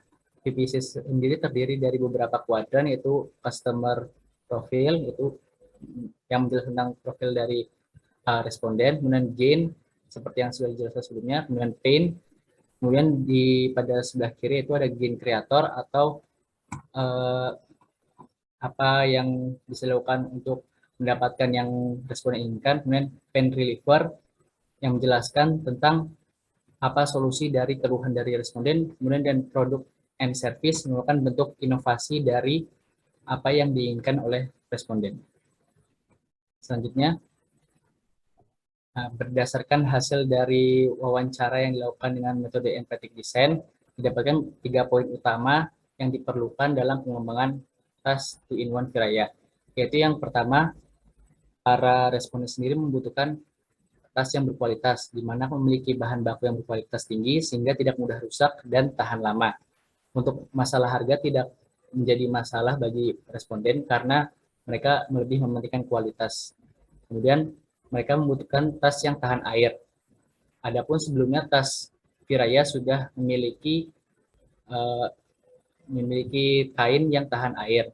Nah, dan selanjutnya diharapkan dapat melakukan quality control dalam pelaksanaan produksinya untuk menjaga kualitas tahan air tersebut. Kemudian fitur. Di sini para responden membutuhkan fitur-fitur yang menarik dan fungsional untuk digunakan dalam kegiatan sehari-harinya. Selanjutnya akan dilanjutkan oleh Mas Hafiz. Baik. Di sini mungkin gambaran sekilas tentang langkah di dalam TRIS. Jadi setelah mengerti apa yang ingin diperbaiki, kita coba petakan permasalahan tersebut ke dalam parameter yang didefinisikan di dalam TRIS. Kemudian secara umum kita ingin memperbaiki satu parameter, mungkin ada parameter lain yang memburuk, dan ini disebut dengan kontradiksi. Nah, dari matriks kontradiksi kita bisa dapatkan solusi-solusi umum, biasanya ada 4 macam solusi, kemudian dari solusi umum tersebut kita ambil solusi yang paling memungkinkan untuk direalisasikan, kemudian dari solusi umum kita detailkan menjadi hal yang lebih teknis untuk diterapkan. Selanjutnya, nah untuk kasus ini, produk ini perlu fokus pada membuat produk yang berkualitas, sehingga dengan membuat menjadi lebih kuat dan tahan lama. Untuk itu kita ambil parameter strength untuk ditingkatkan. Ketika meningkatkan parameter tersebut bisa mempengaruhi parameter lain. Dalam kasus ini yang menjadi perhatian adalah tampilan produk. Karena dari teman sebelumnya bisa dilihat bahwa penampilan itu menjadi faktor yang cukup penting agar tetap menarik di mata konsumen. Jadi jangan sampai faktor estetika ini menjadi lebih buruk. Untuk itu kontradiksinya adalah strength dan appearance. Bisa dilihat di sini bahwa solusi umumnya itu ada 4, yaitu prinsip nomor 3, itu adalah local quality. Ini tentang bagaimana membuat struktur pada objek itu bisa sesuai dengan kondisi yang dibutuhkan, bisa dengan membuat bagian dari produk itu punya fungsi yang berbeda, contohnya misalnya kayak gunting, itu di bagian sampingnya dibuat untuk fungsi lain seperti mengupas timun dan sebagainya. Kemudian ada di sini prinsip nomor 7, nested doll, ini seperti boneka Rusia, di mana di dalam boneka ada boneka lagi seperti itu. Kemudian nomor 17 di sini adalah under dimension, ini melakukan orientasi dalam produk. Jadi misalnya kayak kunci pas itu ya, saya ada 2 sisi kunci pas yang biasanya itu satu arah, inovasinya dibikin satu sisi menghadap ke atas, satu sisi bikin menghadap ke lain. Dan yang keempat di sini prinsip nomor 22, ini blessing in disguise, ini menjadikan sesuatu yang negatif menjadi positif. Jadi misalnya seperti dalam mobil itu panas hasil dari mesin digunakan untuk menghangatkan bagian kursi penumpang. Next. Nah, kami rasa solusi nomor 3 itu yang paling bisa diterapkan untuk kasus ini. Jadi contoh perencanaan produknya itu adalah Mulai dari bahan bagian luar itu didominasi oleh kain cordura, ini cukup bisa menahan air dan daya tahan cukup tinggi, jadi tidak mudah sobek dan juga cukup tangguh untuk berbagai kondisi. Kemudian variasi warnanya juga cukup baik, dan untuk bagian dalam juga ada lapisannya biar lebih tahan air. Kemudian bagian bawah juga dikasih bantalan busa agar lebih aman, dan untuk untuk bagian dalam dan untuk bagian luarnya dikasih bahan microfiber biar tidak cepat kotor dan bisa tahan air juga. Kemudian bagian resleting tentunya menggunakan merek yang berkualitas, dan bagian atas resleting juga dibikin lapisan seperti penutupnya, jadi bisa menjaga air karena air bisa merembes lewat celah resleting. Kemudian untuk warnanya ini dibikin seasonal, maksudnya dalam produk itu kan bisa dirilis beberapa kali, jadi setiap rilis bisa punya tema warna tertentu, jadi setiap rilis bisa beda-beda tema warnanya. Kemudian setelah komponen tadi kita rancang, ya kita perlu menjaga kualitas ya, jadi perlu membuat suatu SOP yang jelas dalam produksi sehingga bisa melakukan quality control. Nah, kemudian dari segi dimensi ini rangsalnya sekitar 19 liter, kemudian ada atas kecil ukuran 22 kali 16 kali 5. Nah, kemudian nilai yang ditawarkan di sini ada beberapa bagian. Yang pertama, memberikan kesan yang menyenangkan, ini melalui bahan yang nyaman. Kemudian produk ini bisa diterima karena produknya dibuat sesuai selera konsumen. Kemudian dari sisi keamanan juga dengan bahan yang kuat dan tahan air, memberikan rasa aman kepada konsumen. Kemudian Admirable ini membuat produk dapat dikagumi karena bahannya yang berkualitas, jadi bisa tahan lama. Ya, selanjutnya mungkin dari Mbak Nadia. Baik, terima kasih Mas Hafiz. Di sini selanjutnya adalah mengenai target market dan positioning. Jadi setelah dari hasil penelitian yang kami lakukan, Viraya menargetkan wanita yang memiliki aktivitas kuliah dan bekerja kantoran, terutama yang selalu membawa laptop, namun tetap ada aktivitas lainnya. Kemudian di sini Viraya menekankan kembali sebagai produksi yang multifungsi dan fashionable. Viraya selalu mengembangkan produk dengan mengutamakan keinginan konsumen. Jadi salah satu usaha Viraya dalam memenuhi kebutuhan konsumen adalah dengan mencari tahu keinginan dan kebutuhan konsumen. Jadi Viraya mengkombinasikan bahan kain cordura dengan kain microfiber dan mengeluarkan seri tas dan desain atau warna yang berbeda pada tiap musim sesuai dengan tren saat itu. Baik, selanjutnya di sini adalah BMC Viraya sebelum dilakukan penelitian. Selanjutnya, di sini adalah BMC tes Viraya setelah dilakukan penelitian. Karena ada keterbatasan waktu, akan saya jelaskan untuk perubahannya. Yang berubah adalah bagian customer segment, value proposition, dan sedikit pada key partner. Di customer segment, di sini kami menargetkan untuk wanita yang kuliah dan pekerja muda, pekerja kantoran muda, yang menggunakan laptop dan tinggal di Indonesia, memiliki kemampuan ekonomi menengah dengan tingkat penggunaan tas yang tinggi dan pengguna yang fashionable. Kemudian value proposition seperti yang sudah dijelaskan tadi, agar bisa mengikuti bagian customer segment, kami memiliki value proposition baru yaitu present, secure, acceptable, dan admirable. Pada bagian key partners, di sini ada sedikit perubahan pada bagian vendor untuk supplier bahan kain yang tadinya hanya kain cordura saja, tapi sekarang juga ditambah dengan bahan kain microfiber. Baik, selanjutnya untuk kesimpulan dan saran. Kesimpulan dari penelitian kami adalah konsumen atau pelanggan Viraya itu menginginkan produk yang fungsional namun tetap modis. Sehingga saran kami adalah agar Viraya mempertimbangkan kembali bahan baku yang digunakan, juga melakukan evaluasi pada desain produk. Kemudian kain cordura disarankan sebagai bahan baku kain dan dikombinasikan dengan kain lain seperti microfiber atau suede yang sudah terkenal dengan bahan yang tahan air. Yang terakhir adalah melakukan variasi desain produk yang dibutuhkan untuk menarik pihak minat pembeli. Baik, sekian dari kami. Wassalamualaikum warahmatullahi wabarakatuh. Waalaikumsalam. Ya, terima kasih kelompok 5 atas presentasinya. Mungkin dibuka pertanyaan bagi audiens yang ingin menanyakan tentang topik yang dipresentasikan. Silahkan.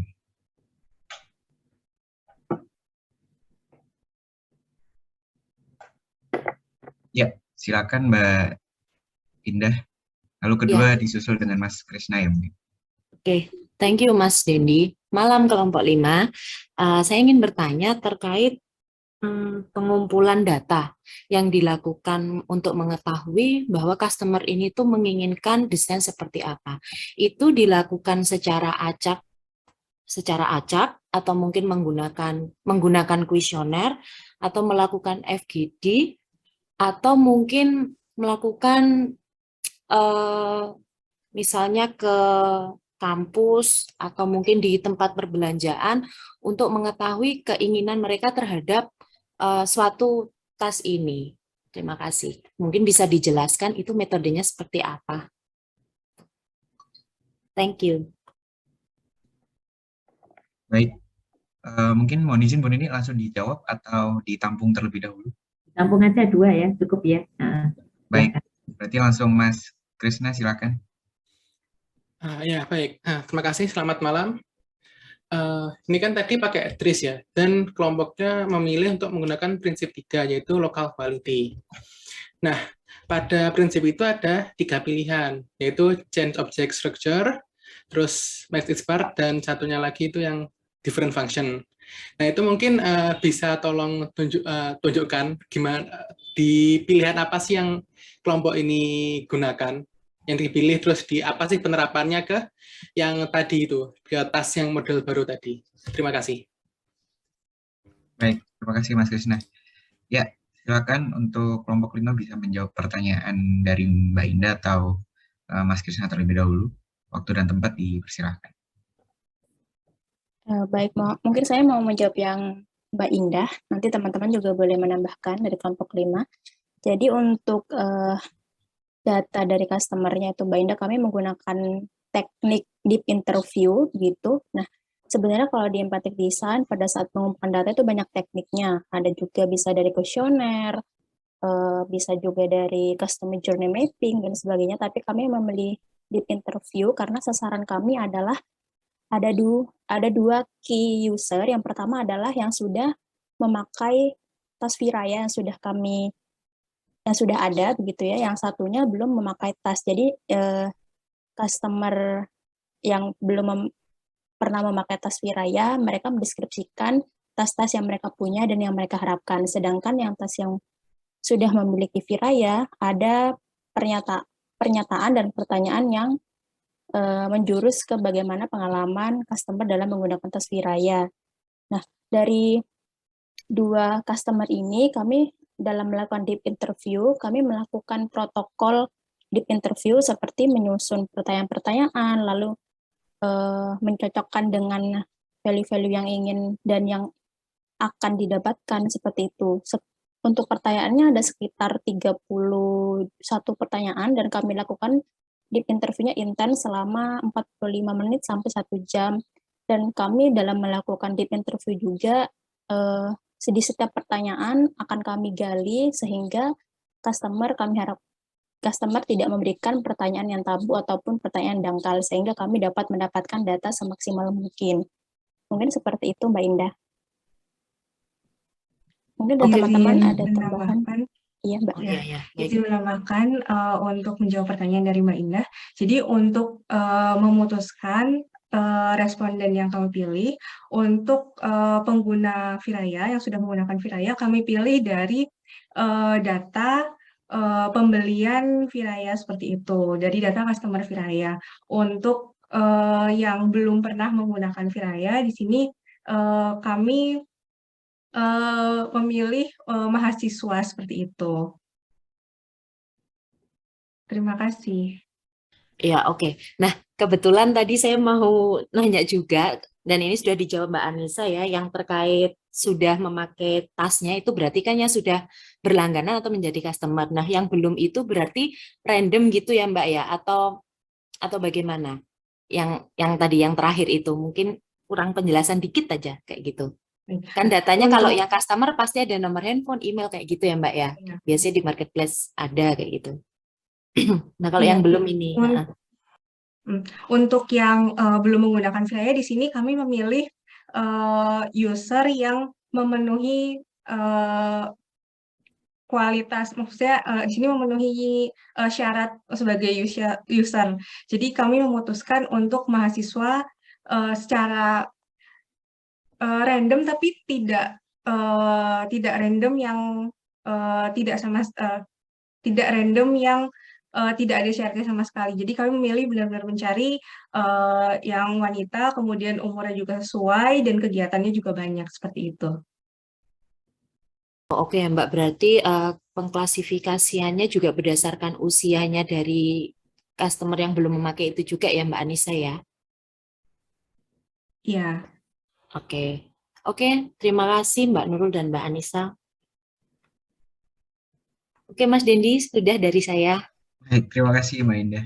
Mungkin Oke. silakan untuk pertanyaan dari Mas Krisna. Mungkin saya coba jawab ya.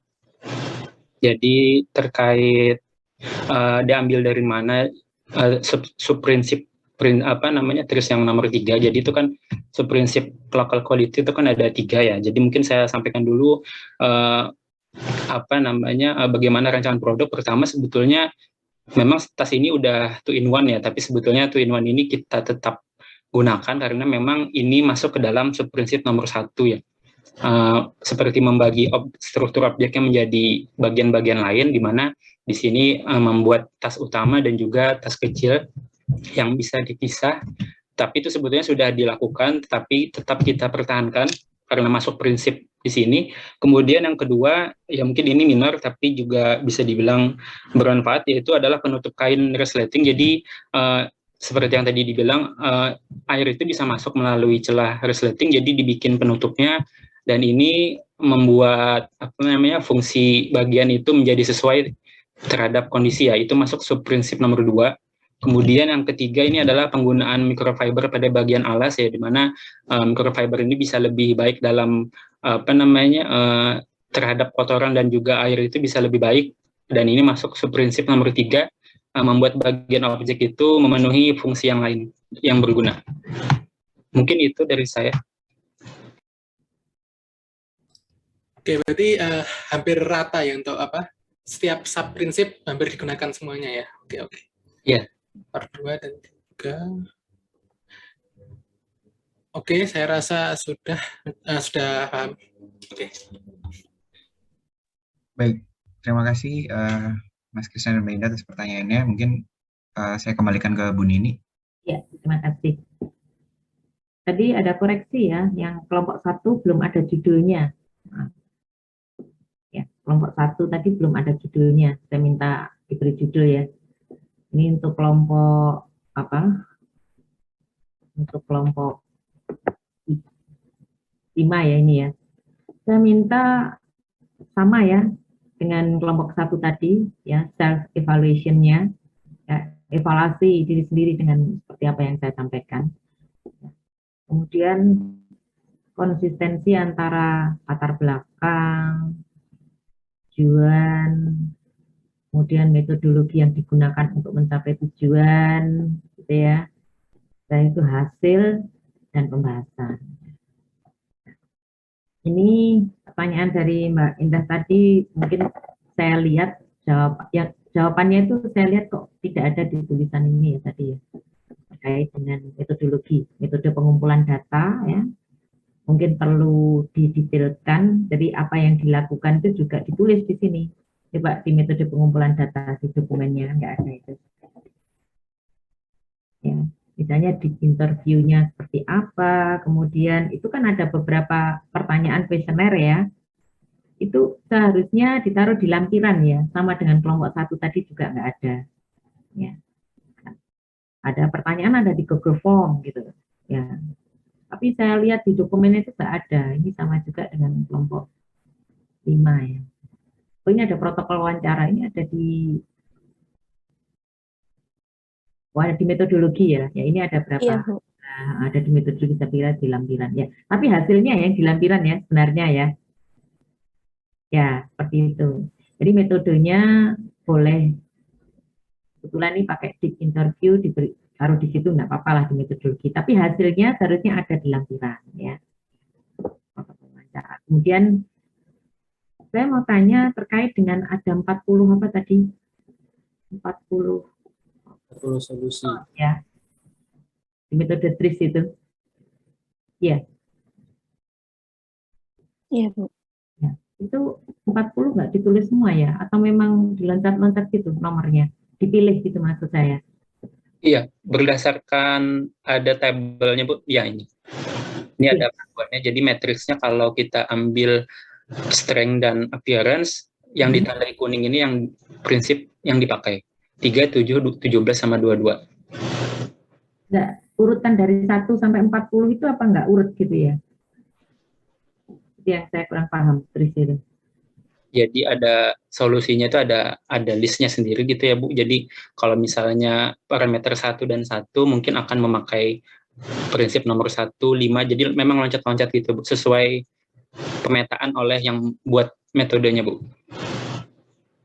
Jadi 40 principles of TRIS ini nggak ada di, maksud saya di referensi seharusnya ada di daftar pusat apa? Oh, maksudnya ya, maksudnya itu ada di metode penelitian, dipilih nggak apa-apa, tapi di landasan teorinya kok nggak ada. Oh, ya. Oh ya, Bu. Tidak dicantumkan. Iya, bukan ya itu. Ya, mungkin masalah tipe-tipe silahkan ya diperbaiki lagi ya. Nanti dibaca 1-2 kali bersama-sama gitu dengan apa terjadi Microsoft Teams. Ya.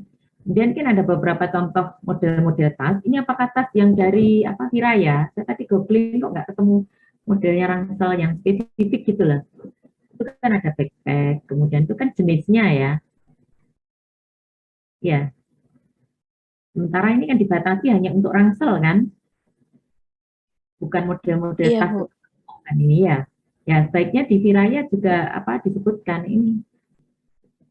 Ini saya tadi googling itu nggak menunjukkan ciri khasnya Viraya gitu ini ya. Jadi itu ada 1-2 aja ya atau Iya, mungkin karena masih baru juga, Bu. Kayak belum banyak di-record oleh Google. oke, ya udah. Ya, maksud saya keunikan desainnya itu loh yang penting itu ya. Semua merek itu kalau mau unggul ya, dia pasti punya ciri khas yang tidak ada di tempat lain. Ya, bukan fungsinya saja ya. Ini Mbak siapa yang tadi yang Mbak Nurul ya? Ya, ini siapa yang langsung ada yang kerja di Viraya ini atau mungkin dapat Mbak Nadia, Bu. Ya, saya, Bu. Nah, ya. Jadi, kalau untuk detailnya mungkin ada di Instagram, Bu, karena masih baru, jadi baru lebih jelas penjelasan detailnya ada di Instagram. Nanti mungkin bisa kami masukkan, Bu, untuk keunikannya karena bisa dilepas pasang juga, jadi nanti kami masukkan gambarnya juga. Ya, keunikannya ya. Karena untuk keunggulannya gimana sih dibandingkan. Kalau saya lihat gambar-gambar itu kan umum ya. Banyak lah yang merek dengan model persis ini gitu ya. Ya, sehingga masalah kan tambahan-tambahan aja kan sesuai dengan tren ya. Ada yang bisa kayak untuk ngecas ya, untuk Ya, karena bagian depannya ini yang kecil bisa dilepas, Bu, sebenarnya. Cuma memang untuk di foto yang ini kami pilih yang komplitnya gitu, foto lengkapnya. ya, itu maksudnya itu kan bisa ditiru Mbak oleh yang lain. Ciri khas sendiri yang unik gitu lah, ya. Ya, coba itu didalami ya. Kemudian tadi metodenya itu kan dari judul ya, harus sesuai dengan judul. Judul itu saya lihat menggunakan metode empathic design ya. Judulnya. Kemudian dari tujuan penelitian seharusnya metodenya juga di pertama itu menjelaskan terkait dengan empathic design. Nah, empathic design ada nggak di referensi tinjauan pustaka?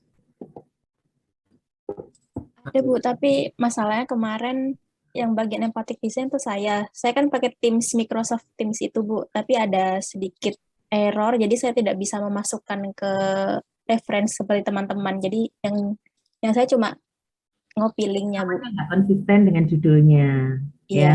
Kalau judulnya empathic design, yang diulas empathic design itu seharusnya lebih banyak, ya. Karena empathic design itu kan bagian dari design thinking kan ya. Ya, mau mengambil itu secara keseluruhan atau menggunakan teori U yang terakhir itu ya. Ya, itu kan pilihan metode kan, ya. Jadi strukturnya itu harus jelas gitu ya, konsisten antara judul, kemudian latar belakang, kemudian tinjauan pustaka. Jadi tinjauan pustaka yang terkait dengan judul itu tadi ya, tidak bisa yang lain. Nah, itu tidak disebutkan ya, itu yang nggak ada. Kemudian saya lihat trisnya sendiri tadi yang kurang ya, sudah disampaikan oleh Mas Hafiz ya, itu perlu dilengkapi. Ya. Kemudian ya ada yang tanya Mas Krisna? Coba. Ya itu konsistensi ya, masalah konsistensi ya.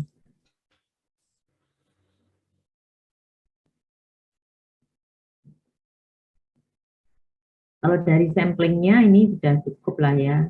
Ya, tinggal di interviewnya tadi hasilnya apa yang diperoleh dari itu, seharusnya ada di hasilnya ada di empathy map itu ya. Di lampiran ya Bu untuk hasil interviewnya ya. Karena orang kan bingung kok tiba-tiba empathy map-nya itu muncul ini ya. Tadi mungkin Mbak Gladys juga bingung kan, dari pertanyaan di interview bisa ditampilkan dalam bentuk ini gambar 4.2, ini nggak disebutkan ya. Gambar 4.2.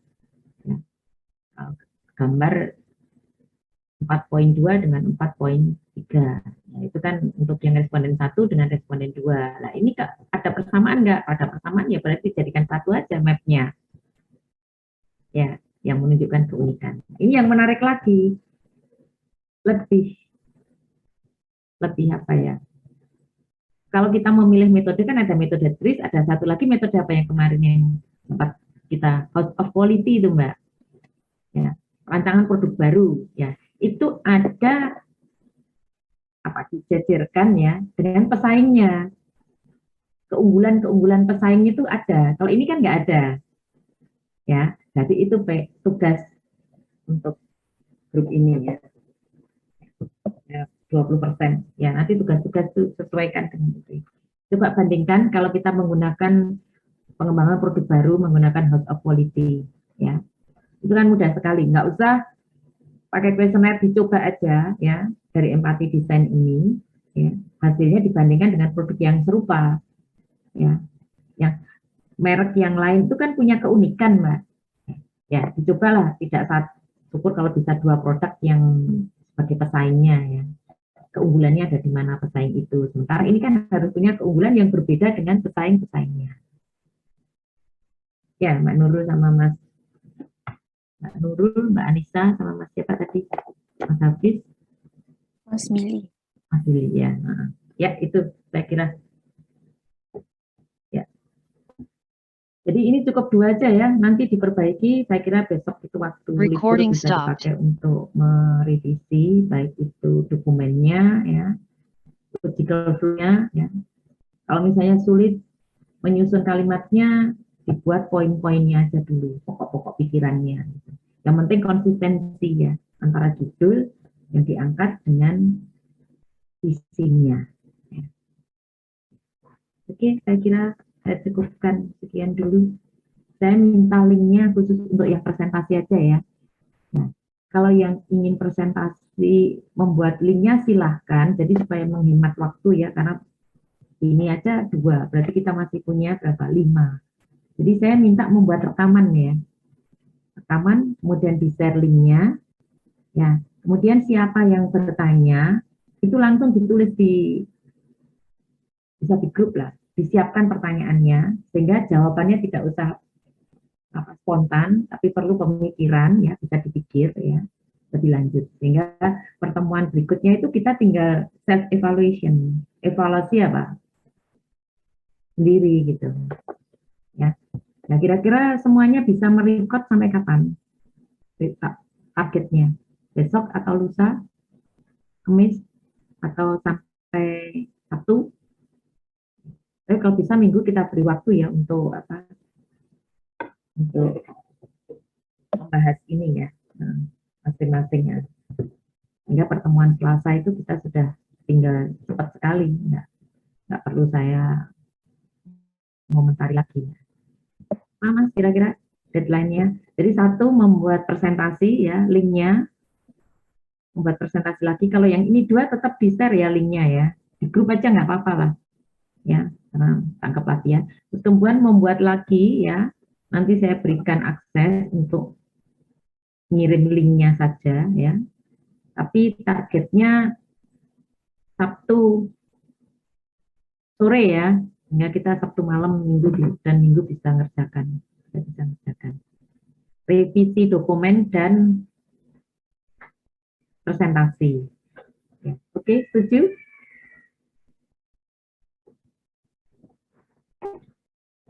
Ya, Ya, Bu.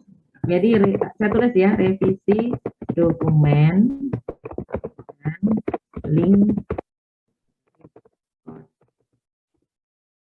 presentasi. Ya, maksimal 13 menit lah, sekitar 10 sampai 15 jadi ya. Oke ya, ini targetnya apa? Sabtu ya, Sabtu pukul berapa? Pukul 18 ya.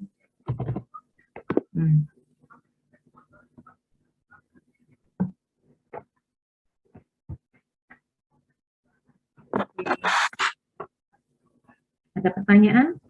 Kalau nggak ada, kita akhiri. Oh ya, ini present apa namanya? Lupa presentasinya ya. Maaf. Bu, izin bertanya, Bu. Silakan siapa? Mbak Ida. Saya, iya Bu, maaf Bu, koneksi saya putus-putus, nggak bisa on cam. Jadi untuk yang videonya ini, apakah untuk yang kelompok yang belum maju hari ini atau semuanya, Bu? Ya, kalau yang dua ingin memperbaiki apa namanya presentasinya ya nggak apa-apa. Nanti kan itu Pak Meskin juga akan menilai kan. Ini belum menjawab ya apa. Saya belum bisa memastikan ya kondisinya ya. Ya Bu. Berarti untuk yang revisi ini untuk semua kelompok ya Bu, termasuk yang maju minggu depan gitu. Berarti Iya. minggu depan. Okay. Itu belum dibaca. Ya, Bu. Baik Bu. Nanti linknya grup aja ya. Jadi nanti kalau sudah fix baru di apa namanya di share di MyITS Classroom. Baik Bu, terima kasih Bu. Ya, mungkin saya presentasikan aja ya ini. Ya. Ini grupnya kan ini manajemen teknologi atau informasi ya? Manajemen teknologi, Bu. Semuanya, oke ya.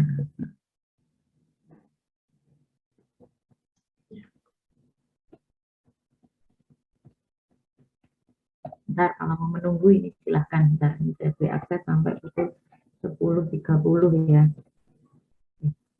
Pukul lebih lah, 10.50 biar.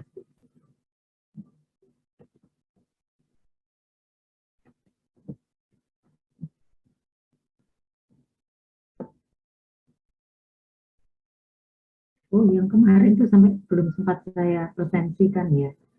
Udah saya presentasikan aja Mbak nanti, lupa. Maaf. Oke. Saya cukupkan sekian. Kalau nggak ada pertanyaan lagi, ya. Sampai ketemu minggu depan. Assalamualaikum warahmatullahi wabarakatuh. Waalaikumsalam warahmatullahi wabarakatuh. Ya, semangat ya. Terima kasih Bu. Nilainya baik, jadi saya remedi terus ya. Jadi saya mengulang itu dalam arti supaya nilainya itu bisa baik ya. Oke. Saya cukupkan sekian ya. Oke, saya close izin. And 3, 2, 1.